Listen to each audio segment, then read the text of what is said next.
शुक्लांबरधरं विष्णुं शशिवर्णं चतुर्भुजं प्रसन्नवदनं ध्यायेत् सर्वविघ्नोपशान्तये।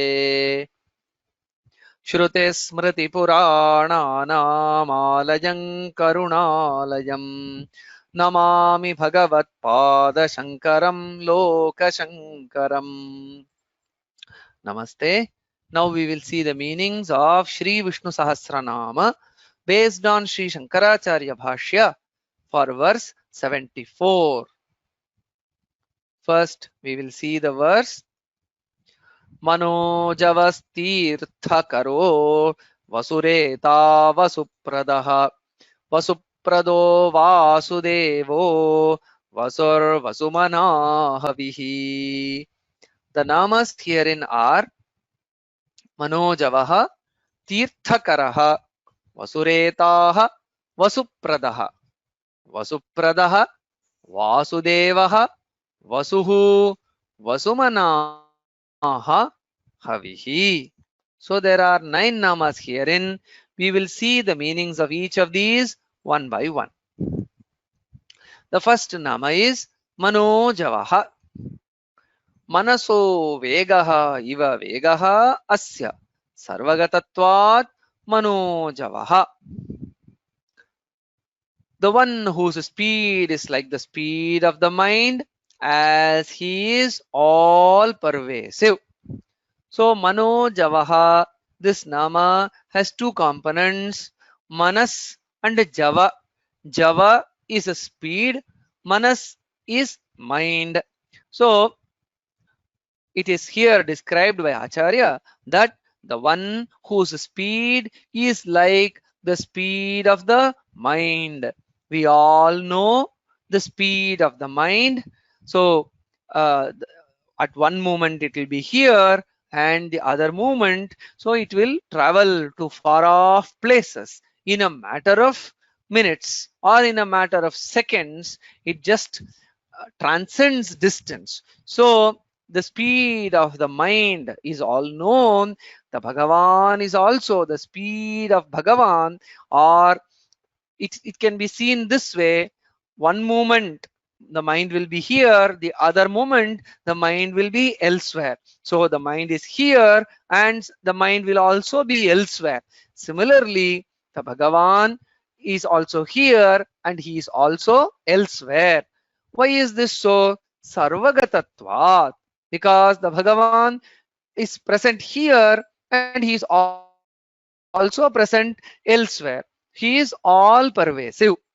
So the manas, as such, it travels, whereas there is no such need for Bhagavan to be present here and also to be present there, because he is present everywhere, and hence he is sarvavyapi. So his sarvavyapitva, his all pervasiveness, is brought out through this expression manojavaha. As the mind is here and it is also elsewhere, similarly Bhagavan is here and he is also elsewhere.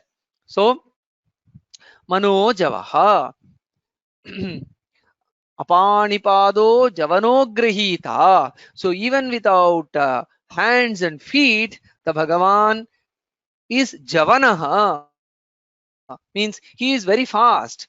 It doesn't mean that the Bhagavan travels from one place to another. It is as if in one moment he is perceived here and the other moment he is perceived there, and it is as if he has traveled everywhere in a matter of moments, whereas in reality he is present everywhere. The second nama is Tirthakaraha.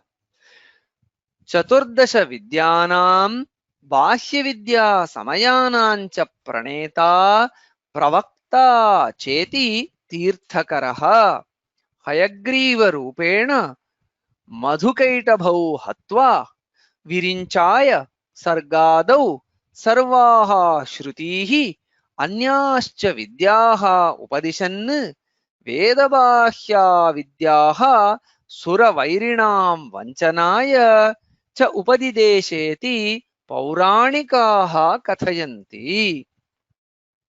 The one who propounded and expounded the 14 Vedic systems of knowledge and also non-Vedic systems. The Pauranikas state that in the beginning of creation, taking the form of Hayagriva, after decimating the demons Madhu and Kaitava, he taught the Vedic and non-Vedic systems to the creator Virincha to overcome the ungodly. So the Nama here is Tirthakaraha. So Tirtha refers to that which is holy, that which is respected, that which sanctifies and purifies. So the word Tirtha in Sanskrita not only indicates a place of pilgrimage that purifies an individual physically, Tirtha also refers to the Shastras that purifies the mind or sublimates the mind of those who study the Shastras. So Tirtha refers to systems of knowledge, and Tirthakara, the one who does or the one who propounds and expounds, the one who creates systems of knowledge and who also teaches those systems of knowledge. So what are the systems of knowledge that Bhagavan created and also taught? Chaturdasha Vidyas, the 14 systems of knowledge. What are those? The 4 Vedas, Rigveda, Yajurveda, Samaveda and Atharva Veda. And then the Shad Vedangas, Shiksha, Vyakaranam, Kalpaha, Niruktam, Jyotisham, Tatha. And then the 4 Upavedas, Ayurveda, Dhanurveda, Gandharva Veda and Arthashastra. So in this way, the one who created these Chaturdasha Vidyasthanas that are guided and inspired by the Vedas. Not only that, even Bahya Vidya Samayas. So those systems which are not within the fold of the Vedic tradition, like Bauddha, Jaina, Charvaka, those systems were also taught by the Bhagavan. To that, Acharya quotes or ascribes an explanation to the Pauranikas. He states that in the form of Hayagriva, in the incarnation of Hayagriva, in the beginning of this creation, this current creation, Bhagavan took decimated the 2 Rakshasas, Madhu and Kaitabha, and then he summoned Virincha, that is Brahmadeva, and then taught him not only the Vedas, Sarvaha Shrutihi, Anyascha Vidyaha, Veda Bahyaha Vidyaha. So other non-Vedic systems of knowledge were also taught. Why? Sura Vairinam Vanchanaya. That is, if the non-Vedic systems are to be refuted, they are to be learnt properly. The Vedic systems which are part of the Sanatana Dharma are the ones which will lead to the 4 Purusharthas: Dharma, Artha, Kama and Moksha. Those which are not within the fold of the Vedic systems, or which are not accepting or which do not accept the authorities of the Vedas and are within the fold of the Vedas, they will not lead a person to the 4 Purusharthas. But they exist. Those systems, they exist. Then on hearing them, people may be distracted. So a person who wants to travel or progress in the path of the Chaturdasha Vidyasthanas in a steadfast manner, he or the one who wants to guide people in the path of Chaturdasha Vidyas, which are the Vedic systems, he should also be aware of the non-Vedic systems so that the essence or the lacuna and the limitations of those systems can be juxtaposed with the positive aspects or the complete aspects or the reasonable and logical and systematic aspects within the Vedic fold. It is not that by mere statement or by just wishing away the external or non-Vedic systems will go away. So Bhagavan himself has, in the form of Hayagriva, taught to Brahmadeva the other non-Vedic systems also, because only by understanding those non-Vedic systems properly, their lacunas, their limitations, and their incapability to lead the Jivatmans to the Purushartha Chatushtaya, the four Purusharthas can be brought about.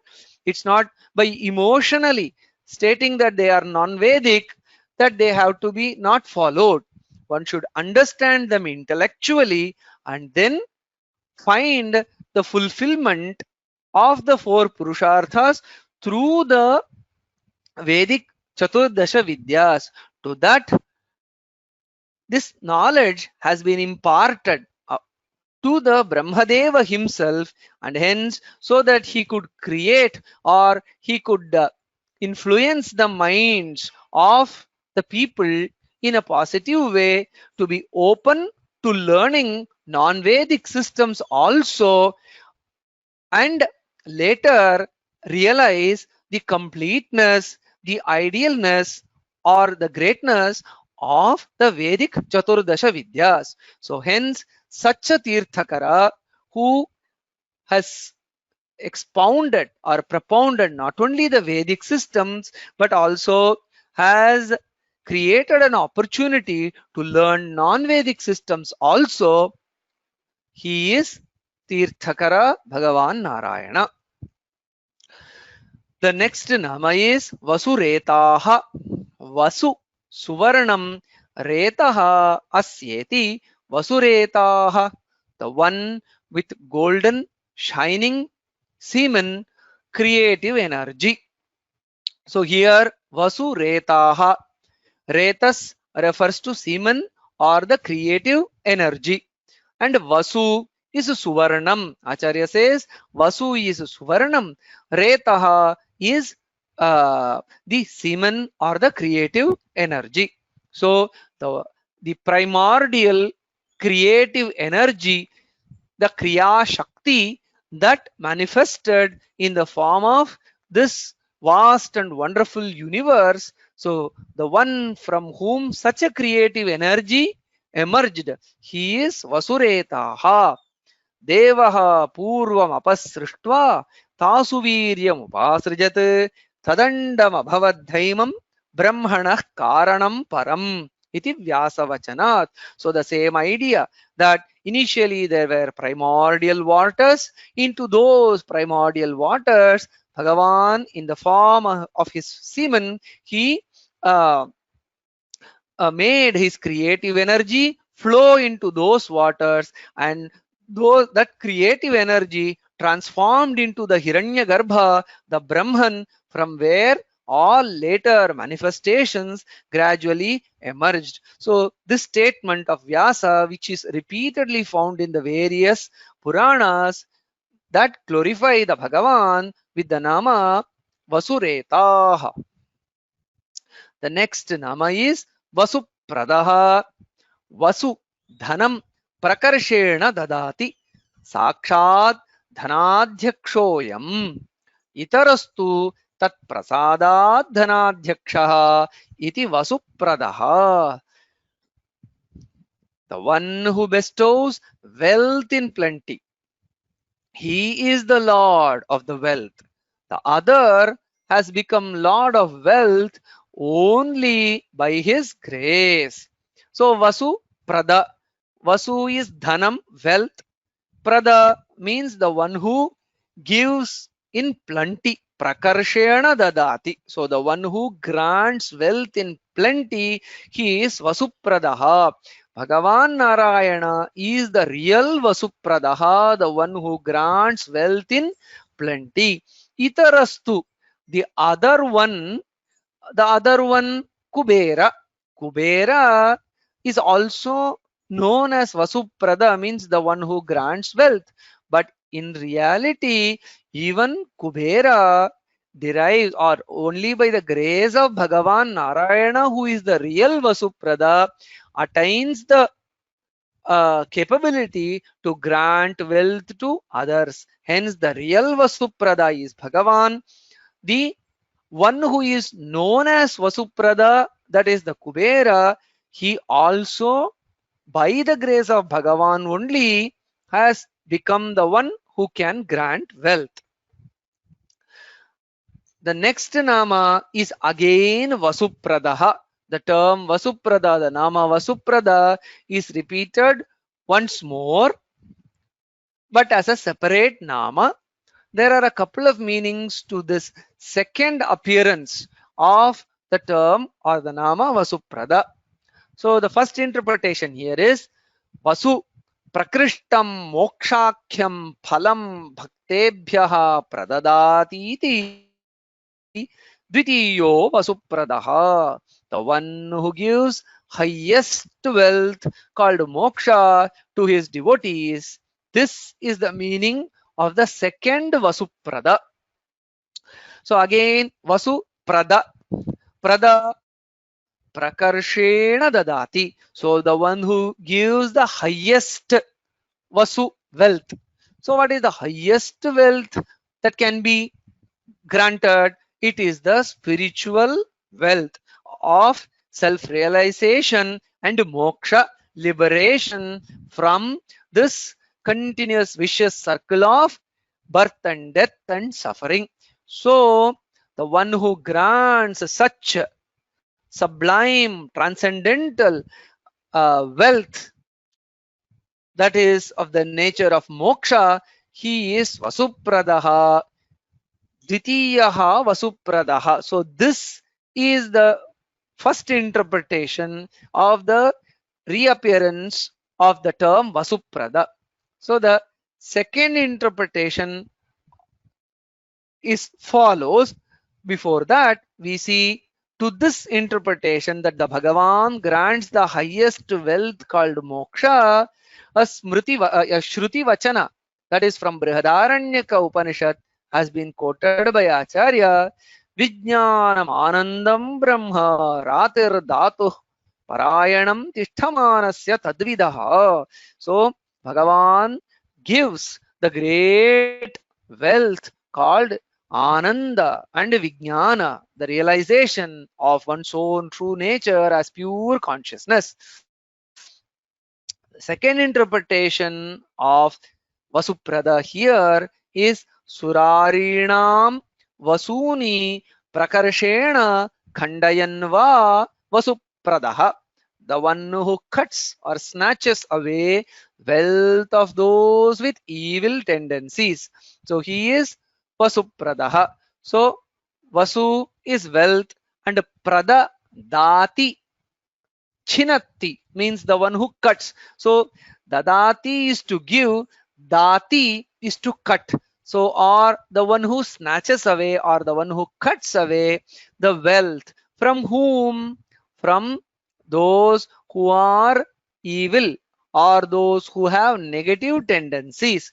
So hence the one who grants the greatest wealth of moksha and the one who snatches away wealth from the undeserving negative evil forces. He is Vasupradaha.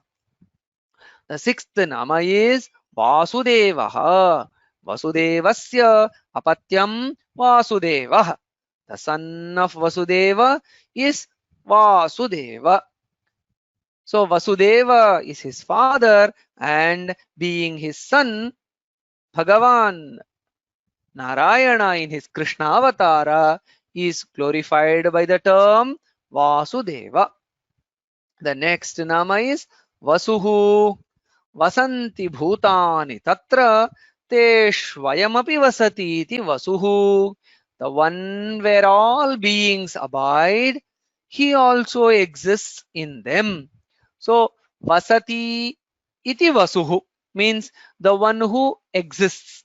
So Bhagavan exists in all the beings. He is the Antaryami in all the beings, and he is not only Antaryami, he is also Sarvavyapi. He is the substratum of existence, Vasanti, Bhutani. So he is the Sarvavyapi and he is also the Antaryami. Both in both these interpretations, Vasanti. So Vasanti Bhutani, Bhagavan Bhuteshu Vasati. So in both these ways, Bhagavan is Vasu, the one who stays in the bhutas, and then the one in whom all the bhutas, all the beings, all the creation is established. The eighth nama is Vasumanaha. Avisheshena sarveshu vishayeshu vasatiti vasuhu. Tadrisham manaha asyastiti vasumanaha. The one who resides in all without exception. The one who has such an inclusive mind, such an all-inclusive mind, he is Vasumanaha. Avisheshena. So Vasumanaha means Manas is mind. Vasu means the one who exists in everything. So Vasu in this context, Acharya explains Avisheshena sarveshu vishayeshu vasati iti vasuhu. The one without exception exists in each and every entity. So there is no place in this creation where the Bhagavan is not there. So he has an inclusive tendency, and his mind also is such that he doesn't differentiate among anything, in among any of his constituents of his creation. He is all pervasive, he is present, or he wants his grace to spread to all parts of his creation. So Tadrisham Manaha, he is such a benevolent creator that he is inclusive. He wants his grace to be felt everywhere without any partiality. So such an the one, such a divinity which has an all-inclusive mind, a desire to bless and lead to the highest beatitude all beings. So all beings he wants to raise to the level of transcendence. So the Bhagavan is one who has such a transcendental intention. The next nama is Havihi. Brahmarpanam Brahmahavihi iti Bhagavad-vachanat Havihi. The Brahman is the instrument of offering and the Brahman is the offering. Thus Bhagavan has stated, hence he is the offering. So Havihi means that which is offered in a yajna, in a yaga, in a Vedic or the Shastric rituals which are performed, that which is offered into the Agni, that is Havihi. So the thing that which is offered to Bhagavan, that is also Bhagavan himself. Brahma Arpanam, Brahma Havihi. The instrument, the hands by which we offer, that is also Bhagavan. That which we are offering, so that is also Bhagavan.